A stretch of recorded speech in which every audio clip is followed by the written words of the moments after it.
How's it going, my lovely knob twisters? Welcome to the studio. Today I'm going to be doing a little sound teching and I'm going to show you guys how I have put together my patch bay for all of my synthesizers. So you will have seen I posted a studio tour recently and I said I was going to break it down for you, and that's what we're going to do. And also, since the studio tour, I've actually had to change a piece of gear, so I thought, why not invite you into the studio while I do this in real time. So first things first, what is a patch bay and why should you be interested? Well, I've only just sort of got my hands on these now the last month or so, but beforehand it meant that with all my synthesizers and different things I wanted to plug in, I was constantly having to swap the input, 1, 2, change it. Really messy and really not good for a good workflow. You know, I want to use this synthesizer but it's not plugged in, it's not powered, I have to change the input on the Apollo. Just got really messy. So as soon as I moved studios, I knew creating a patch bay was something I really wanted to do. So for you guys, if you've just got a small interface, say with 2 inputs or 4 inputs, but you've got a lot of things that you want to plug in and you're constantly changing, right, okay, I want to use my microphone today, oh, tomorrow I want to use the bass guitar, you're constantly changing it, then I would recommend investing in a patch bay, something like one of these. This Neutrik patch bay is only actually £88. It's a passive, it doesn't need a power supply, and that means then you can have everything constantly plugged in and just be patching the different inputs with these patch cables. So if you have got lots of stuff that you want to plug in but a really small interface, then it could definitely be worth you guys checking out Patch Bay and investing in one for your studio and streamline your workflow. Cool, so what am I actually going to be doing today? I'm going to be putting all of these synthesizers going back into the patch bay and then into my Apollo. Now my Apollo actually doesn't have, I think it has 16 inputs altogether, but I need some more. So I've got here this little preamp here, a Behringer Ultra Gain Digital ADA 8200. Now this is a really good deal. It's like £150, and what this means, this preamp, it means I can hook this up to my Apollo interface and use the ADAT inputs. So what I'm doing by adding this preamp feature is just kind of doubling my inputs. So I've got this, I've got a huge fat loom here, which I'm going to need to hook up all the synths into the back of the patch bay. And I'm also going to have a little bit of help today because this is going to take me absolutely ages to do it on my own, plus going from here to there. So Billy's going to be here any minute. Some of you guys will know Billy from the Discord. You know that he is my sound tech and also my assistant. So he's going to be giving me a hand today putting this together. And then if you're lucky, I'll get him to give you a really nerdy description of how it all works in the back once we've set it up. Okay, let's nerd out and put this together. Oh, hey! Hey, Rachel! Hey, Rachel! Cool, right. All right, let's do it. Let's do it. Cool. I'll get some scissors as well.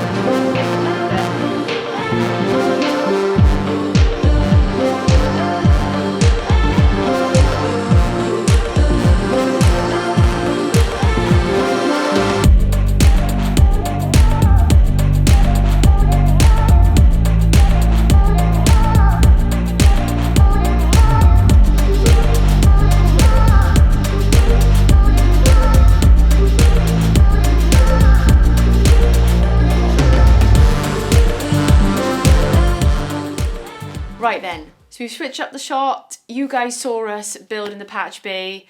That actually took around 3 hours, Bills, Pretty did close, it? Yeah. So you probably saw us messing around with loads of these looms and different cables and everything. And and Billy really knows his stuff when it comes to this. So thanks, Bills, for helping me today. So what we're going to do now, we are going to obviously break it down for you guys in a little bit more detail and give you some action patching as well.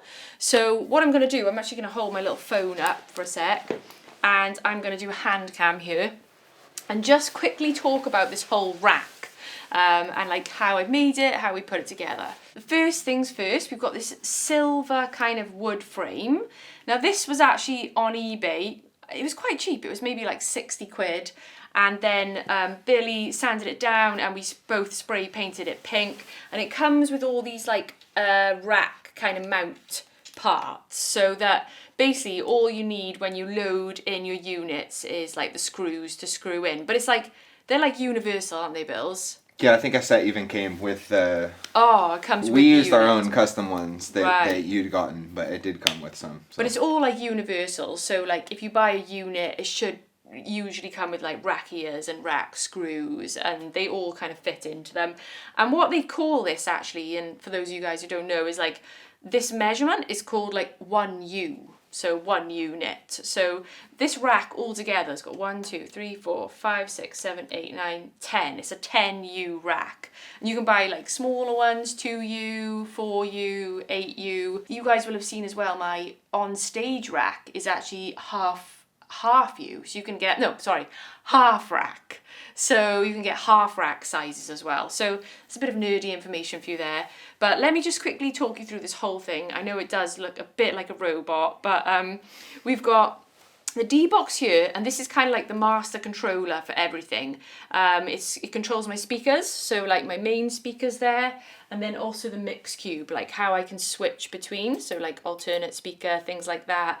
I've got my headphone levels there, talk back, you know, if I had like another room, but also it's got lovely converters as well, which means you can kind of run things through it, just make it sound pretty flash. But that's actually not hooked up with me, I'm just using it as my master controller.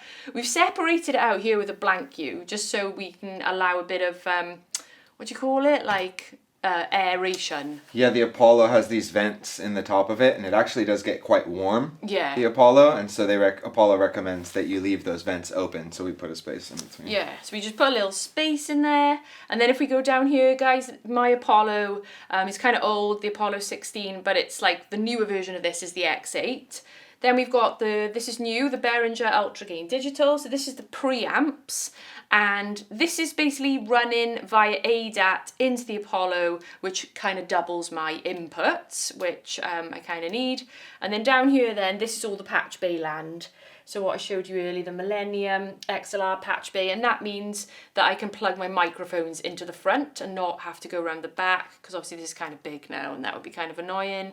And then here's the Neutrik 2 patch bays. And the top one here is kind of where all the synths are going in, and then the bottom one here, it's for all the effects, and it's taken quite a while. We've had to like really work out where everything's going, write down everything, and obviously try to remember everything. So we'll go around the back when we build and quickly just show you how it's hooked up around the back. So Billy did like a proper class on this, so he does know what he's talking about. I would, yeah, to be honest, this world, Billy has kind of taught me a lot about it. So it does look pretty nuts around here. The main thing we can see, these are all this loom here is going from the patch bay into the interface, and then all the synths are coming into the patch bay with these really chonky kind of looms. So these are all like 1/4 inch looms, and they're running into the patch bay itself, and then out of the patch bay into the interface here for the Apollo. And then exactly the same then with the ADAT stuff. You've got these very 2 thin cables here. Are they called optical cables? Yeah, optical cables or Toslink. Ooh, Toslink. Toslink there is coming then from the back of the Behringer into the Apollo, and then that increases the input. And then what we've got here then is the XLRs in the front of the Behringer then are coming out, and where are they going actually? I can't remember. Well, it wasn't ideal. Like the inputs are in the front. The inputs are in the So front. that's why we did have those XLRs coming into the front, which Yeah. they're not that pretty. Not that pretty, but it's fine for now. So yeah, this does actually look really crazy behind you, but it's all quite straightforward. It's just a lot of cables coming in. And then obviously, guys, the whole reason I've got this patch bay in the first place is now it means that all of my synths here are all running via those looms all into the patch bay. So they're like permanently plugged in. And that means then that I never have to faff around with loads and loads and loads of different cables all the time, switching them out. And I think we've even probably run out of cables. We're pretty close. We sort of got some more though. Those looms helped us out. Like getting the looms not only made it cleaner back there, Yeah. but also then we weren't using like 16 XLR and Yeah, that would be TRS horrendous. cables, And then the so- other thing that we had to consider was a lot of the synths have got stereo outputs, so we've been using a stereo pair for every input. Yeah. So Bills, Doubles up quick. before I do some patching, do you want to just add anything technical to what I just said? Yeah, like patch bays are cool. These are all working on a 1/4 inch TRS connection. So tip, ring, sleeve, TRS. And so it's carrying a balanced signal opposed to one with just one sleeve, tip, and sleeve, which would be unbalanced. So balanced signal, there's a whole reason to why we call it balanced and unbalanced, but it basically just helps you run longer runs of cabling without getting any interference from like power, which obviously this is going through a bunch of power in a bunch of places. So that's mostly what it's doing, is it's taking a lot of 1/4 inches in, and then it's giving us access to where those are going here on the front. And so you make those connections with other little TRS patch cables. Now things get things get really backwards really quick, and I think what's weird about patch bays is that, okay, you've got your output of your synthesizer, right, running all the way along the floor, and it actually comes into the top of your patch bay. So your output goes into your input, then you have another output on the top that goes directly into the one beneath it. So it's another input. So the input for the synths is on the back of the patch bay, But it comes to the front. but it comes to the front where there's another out, and then it goes in. So you can sort of describe it with, you can imagine that there's always a patch set up like this. It Yeah. always flows out of this into this. And then there's another hole on the back that it then goes out of. So it's like a giant bus station or like a giant terminal where everything kind of meets. And what's cool about that is that then you can kind of choose where those things go on the fly. So if you wanted to send one synth, actually you'd like it to not go there, you'd like it to come over here, you can do that with a tiny little patch. So as you set up all of your different devices that you have, like for Rachel, it's synthesizers coming in here, that's where they all come out of. And we also have the inputs for like the Apollo and the Behringer right underneath it. So naturally, without any cables in, she has like her Prophet comes out of there into here. And she doesn't have to think about anything. It's automatically into her interface on inputs 3, 4. So that's really nice, and that's how we have it set up. But when you want to start doing things with the FX bay, like down here we're hooking up the Kemper, I think it was, we can start to send different things to the Kemper that would normally require Rachel running, like a whole different cable from over there. So it's really cool. It's just like a little terminal where we can really choose where things go, like Rach said earlier. And yeah. So if you guys now have just got, an interface with one stereo input, and you've got more things that you want to plug in, you don't want to keep changing them over. If you had your patch bay here, you would have all of these where you could patch in. And then, so say this is your guitar now. So here we go, my guitar, my pedals, and then I'm just going to always patch the 1 and 2. There we go. And then you could say, oh, right now I want to play my synth. My synth is in 5 and 6. And all you would need to move around then is things going into 1 and 2. They're not expensive, so I don't know why I waited for so long. We got the nice do this. Neutrik ones. Yeah. And these are it was £88, so... Behringer even makes one, I think, for even cheaper. I think it's like 50. Oh, And really? It's not bad. Yeah. They do wear down over time, so for a more permanent build like this, it's worth the extra 30 quid, obviously. To go for the Neutrik one. Neutrik is a famously good kind of audio brand, isn't it? A lot of the cables that if you always know a good quality cable if it says the Neutrik thing on it. I'm trying to show you with my phone here, but it's not coming into focus. There it is, Neutrik. So so there's the patch bay, guys, and I'll just show you again. There's some of the ins and outputs here, so it is going quite far. Rachel, FX do you want bay to as do well. some patches for the people? Give me the phone. Yeah, go on. Cool. Let's do some patches, shall we? So, and we can also, this is very cool, we can send the output of Ableton back into the patch bay and then into any of these effects units as well, which is really cool. Yeah, what shall I do then? Why don't you send the Prophet into the Kemper? Okay, so profit into the Kemper is, hang on, I haven't obviously learnt where everything is yet. So we got 5 and 6 here. So here is my profit output. So we need to go into the Kemper like that. And then we need to go from the Kemper out into an input on the computer, on the console. And then now if we play the profit. Whoa, okay, so now you guys can hear Billy's changing the effects on the Kemper.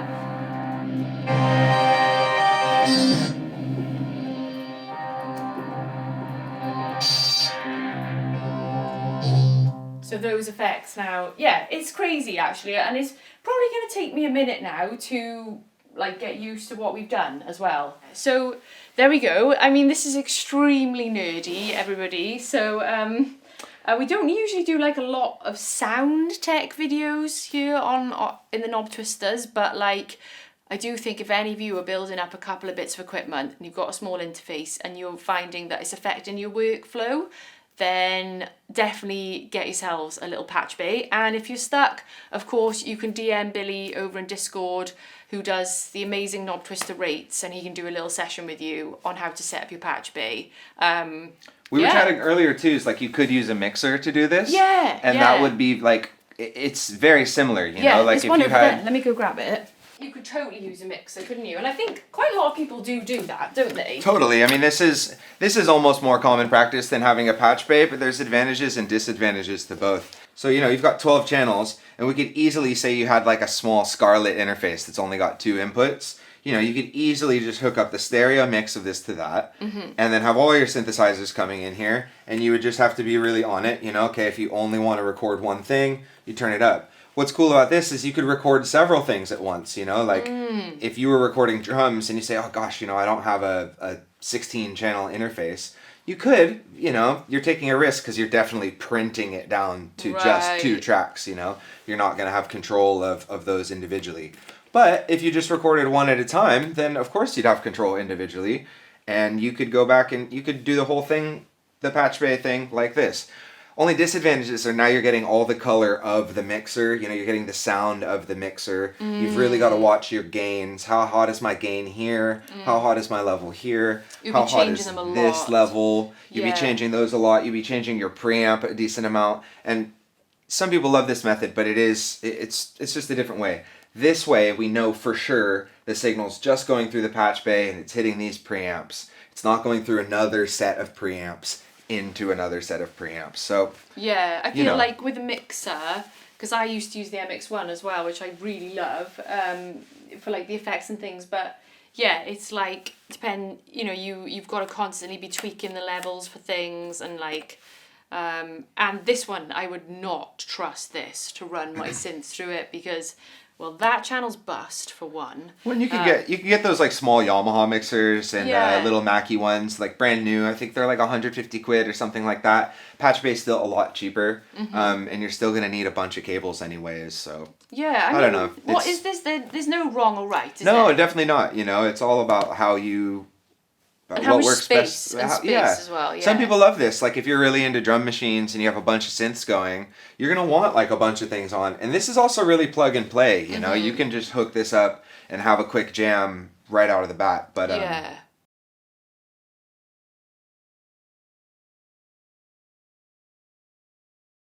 yeah, no, it's really interesting. It's like only now in my life have I sort of jumped into patch bay land. But I think, yeah, I like it. It's clean. And I think you can grow with it, maybe. Yeah, totally. Like, you know, there's a lot of inputs on there. Instead of me having to get a bigger... Like, mixers are quite big, aren't they? You know, that's actually not too big. Obviously, it's gone in a big unit now, but yeah, so there we go, guys. Let me know if you found this informative. I will be back. Now, the reason why I've set this up is obviously so I can be, like, working on my RKC album 2, finally trying to find some music flow again with Beattober and everything else.